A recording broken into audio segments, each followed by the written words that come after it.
into down Soto and is now traveling southbound on Soto. Slow speed chase, stopping for all of the red lights here as they continue this pursuit. Now there's about a half a dozen LA County Sheriff's SUVs right behind him, ready to execute a felony stop as soon as he pulls over here, but at these manageable slow speeds.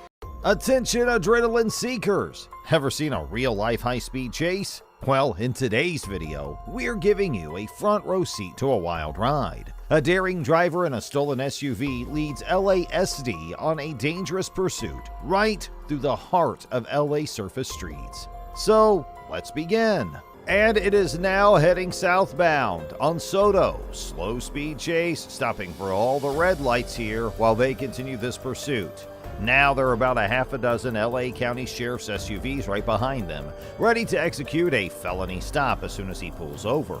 They'll pursue him and continue the pursuit at a safe distance and kind of wait here, but at these controllable modest speeds. This will go on for as long as it takes, but he's not posing a serious threat because he's respecting many of the regulations. He's like, guys, I'm just refusing to pull over. Or anything like that. They are basically waiting this guy out. You can see somebody crossing the crosswalk there against southbound Soto. I think that may be 30th. And again, it looks like he's got the red light here. He's been, as far as we are aware, has been stopping for most of the street signs and traffic signals. Looks like there is somebody in the passenger seat. So a driver, obviously in the driver's seat there, accompanied by a passenger. And it looks like lots of belongings in the back seat. Yeah, that's right, a small dog in that passenger's lap. It looks like a small dog, maybe a Frenchie there, I can't tell. No, it's a... The reporter's relaying information about a suspected stolen vehicle with a grand theft auto suspect behind the wheel. The windows of the vehicle appear to be intact from the driver's side. The windows were heavily tinted, and it was impossible to see if there was anyone else in the back seat. How it started. Did somebody call in and they caught up with the suspect?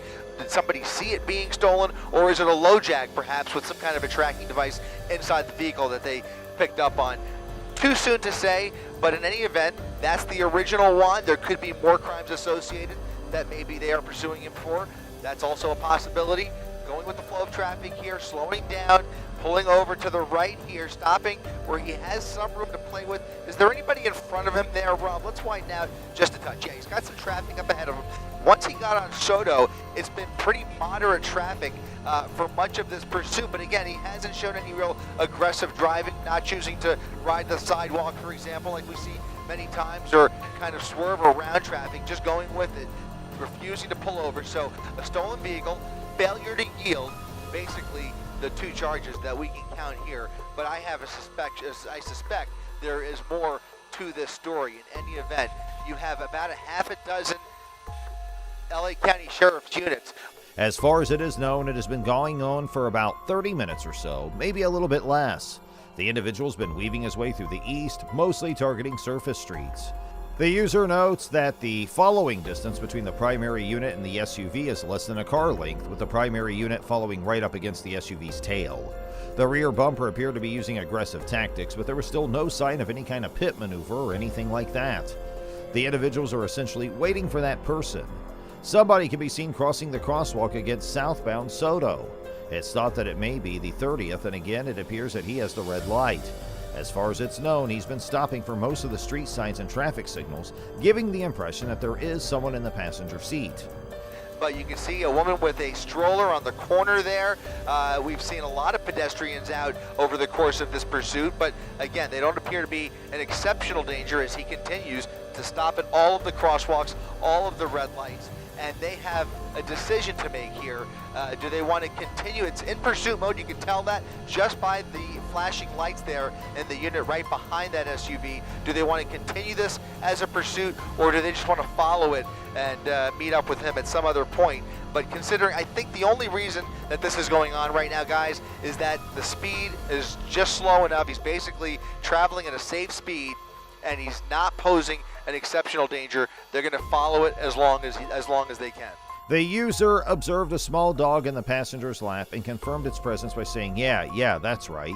From the user's perspective, they see a small dog that may be a French bulldog, but then corrects themselves and identifies it as a different breed. Now approaching Slauson Avenue, he makes his way past. 54th Street approaching Slauson, southbound Soto, very composed driving at just about the speed limit. Quite frankly, doing about 35 to 40 miles per hour, so right around the speed limit there. And it's always interesting with these stolen vehicle chases. You don't know exactly how it started. Did somebody call in and they get caught up with a suspect?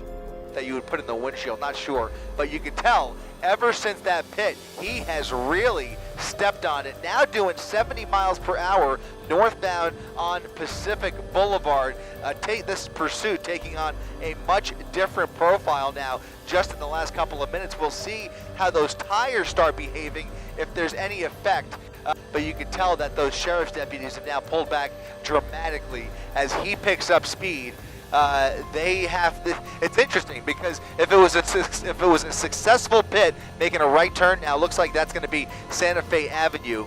If it was a successful spike, now they have to follow this all the way. They're less likely to let it go. It didn't look like they were going to. He's really stepped on it now, reaching speeds of 70 miles per hour, Pacific Boulevard northbound. But you can tell that those sheriff's deputies have now pulled back dramatically as he picks up speed.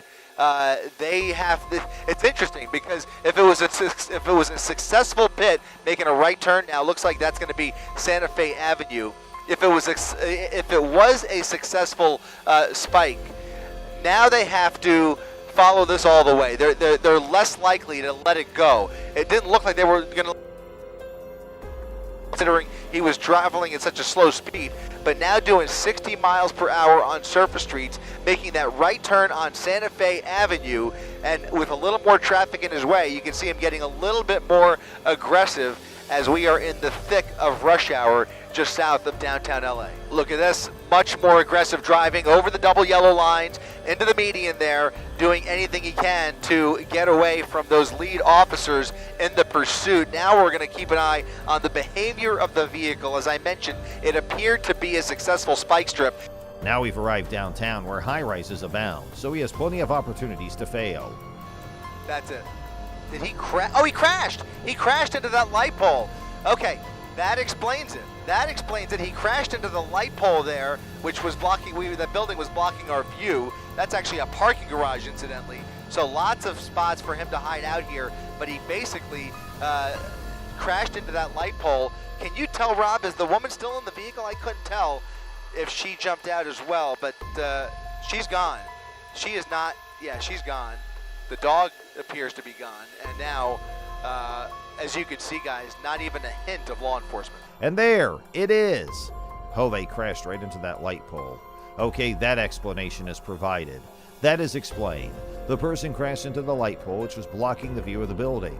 It was actually a parking garage, incidentally, so there were lots of spots for him to hide out there. She has left and the dog seems to have disappeared.